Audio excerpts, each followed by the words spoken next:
Number question हम करेंगे। The angle of elevation of top of a buildings from the foot of the tower is 30 degree. करा एक building और एक tower है, तो हमने बना लिया ए बी एक हमारा टावर है और डी सी एक बिल्डिंग है। ठीक है, एंगल ऑफ एलिवेशन जो है टॉप ऑफ द बिल्डिंग और foot of the tower. Foot of the tower है क्योंकि टॉप ऑफ द टावर है, foot of the tower, top of the building, foot of the top of the building और foot of the tower. ये angle जो है angle of elevation 30 degree है, तो 30 degree हमने। And the angle of elevation of the top of the towers from the foot of the building is 60 degree. Top of the tower और foot of the building angle of elevation तो 60 degree. ठीक, if tower is 50 metre high find the height of the building. Tower जो है इसकी height है 50 metre, तो building की height बताना है, यानी डीसी। डीसी की वैल्यू हमें क्या करना है, बताना है। तो कैसे करेंगे, तो देखो सबसे पहले ट्रायंगल लेंगे A B C. In triangle A B C, A B C में आते हैं A B upon B C perpendicular upon base, ये होता है tan थीटा।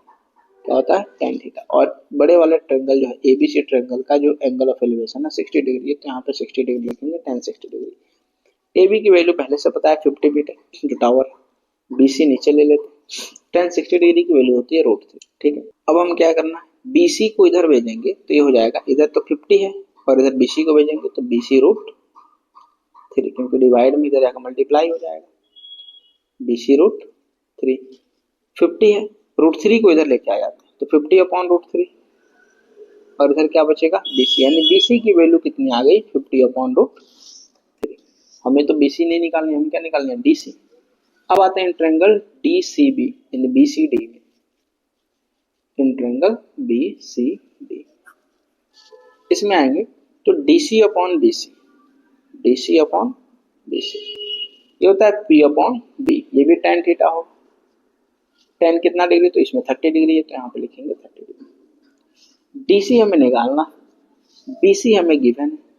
ठीक है, तो पहले तो BC का BC लिखते हैं। tan 30 डिग्री की वैल्यू होती है 1 अपॉन √3।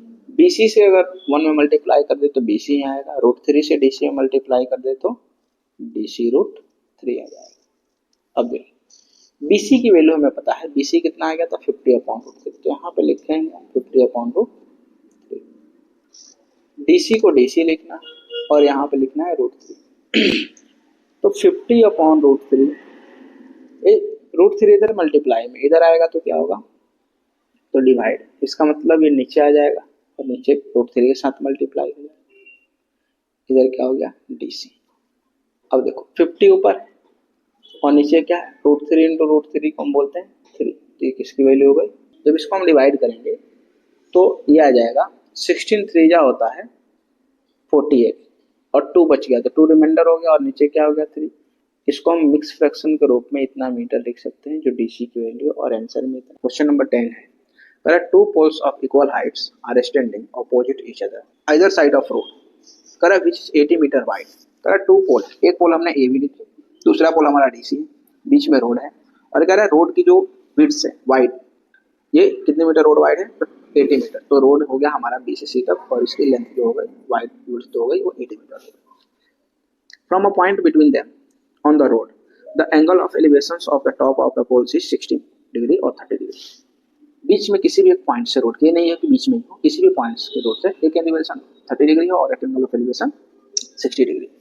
करा कि find the height of the poles and distance of the points from the poles. एक तो हमें निकालना है हाइट ऑफ द पोल यानी ए बी हमारा पोल है और इतना ही बड़ा हमारा DC भी है यानी CD भी हमारा पोल है, इसकी हाइट निकालना है, तो एक निकालेंगे दोनों का निकल जाएगा, दोनों इक्वल है। करा कि ये जो डिस्टेंस भी फाइंड करना है यहाँ से यहाँ तक और फिर यहाँ से यहाँ तक। अगर हमने क्या करा ABCD इसको हम E ले लेते हैं। ठीक है, हमें क्या करना कि इसकी वैल्यू ले लेंगे X, C और E की वैल्यू हमने क्या ले लिया X, और ये टोटल 80 है, तो ये कितना हो जाएगा 80 में से X को माइनस कर देंगे, इसकी लेंथ 80 माइनस X तभी तो X, दोनों को प्लस करेंगे तो 80 आ जाएगा। ठीक है, तो हमें क्या चीजें फाइंड करनी है, एक तो हाइट फाइंड करनी है और इसमें इसके डिस्टेंस और इसके डिस्टेंस दोनों को डिस्टेंस हमें फाइंड करनी है। ठीक है, तो देखिए कैसे फाइंड करें। तो पहले हम आ जाते हैं ट्रायंगल ABE में।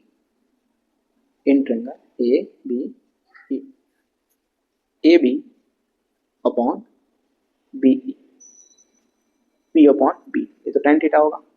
तो टेन कितना डिग्री, तो 30 डिग्री, तो यहाँ पे लिखना है 30 डिग्री। ए बी हमें कितना गिवन है, गिवन नहीं है, तो ए बी का ए बी लिखेंगे। बी ई गिवन है हमारा 80 माइनस एक्स, और टेन 30 की वैल्यू होती है 1/√3। तो ए बी √3 मल्टीप्लाई कर लेंगे यहाँ से, और इसको 1 से मल्टीप्लाई करेंगे तो 80 माइनस एक्स ही आएगा। तो ए बी की वैल्यू क्या हो जाएगी, 80 माइनस एक्स, √3 इधर जाकर डिवाइड हो जाएगा, तो नीचे हो गया √3। ठीक है, 80 माइनस एक्स। इसको यहीं पे रहने देते हैं क्योंकि हमें तो एक्स की वैल्यू भी पता ही नहीं, तो कैसे फाइंड करेंगे। दूसरा हमें क्या करना है, एक और हमें निकालना, ट्रायंगल में आना है डी सी ई। ठीक है, डी सी आप देखेंगे इन ट्रायंगल सी डी, या डी सी ई बोलिए, कुछ भी बोल सकते हैं। इसमें हमें करना है डी सी अपॉन ई सी या सी ई, डी सी अपॉन सी ई, बी अपॉन बी, ये भी tan थीटा होगा। तो ये tan कितना डिग्री होगा, 60 डिग्री है, तो यहाँ पर लिखेंगे 60। डी सी हमें पता नहीं है, तो डी सी का डी सी लिखना है, अपॉन सी ई तो हमें पता है x, tan 60 डिग्री की वैल्यू होती है √3।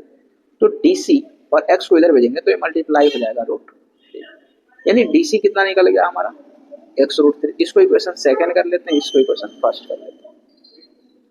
अब हमें क्या करना है कि सी डी जो है और ए बी दोनों आपस में, ए बी इतना हो गया और सी डी इतना हो गया, ये दोनों आपस में इक्वल है, तो यहाँ पे लिख सकते हैं फ्रॉम,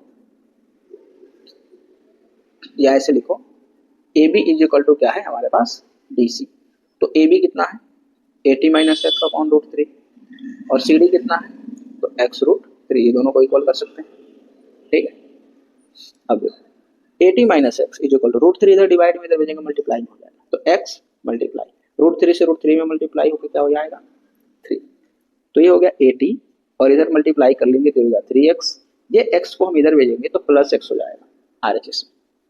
तो 80 3x प्लस x कितना हो जाएगा 4x, 4 को इधर लेके आएंगे तो 80 अपॉन 4 हो गया, इधर क्या बचा x बचा, 4 से 80 में डिवाइड कर देंगे तो ये हो गया 20, यानी x की वैल्यू कितनी हो गई 20, यहाँ पे हो गया 20।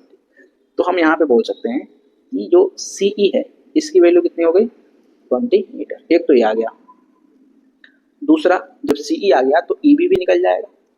EB हमारे पास कितना है, तो 80 माइनस एक्स, तो 80 और माइनस x की वैल्यू आई थी 20, तो यहाँ पे 20 ले लेंगे, तो 20 को माइनस करेंगे तो हो जाएगा 60 मीटर, यानी EB भी हमारा आ गया कितना मीटर, तो 60 मीटर, ये 2 निकल गया। अब हमें फाइंड करना है AB यानी पोल की हाइट। तो AB हमें कितना गिवन था, यहाँ पे लिखेंगे फ्रॉम इक्वेशन, इक्वेशन 2 में कर लेते हैं, AB नहीं निकालते हम DC निकाल लेते हैं। ठीक है, और DC कितना आया था हमारा x√3, तो x की वैल्यू हमारा आ गया 20, जो हो गया 20√3, और ये क्या हो गया DC। और हमें पता है कि AB जो है और DC जो है ये दोनों आपस में इक्वल है, और आ गया 20√3 मीटर।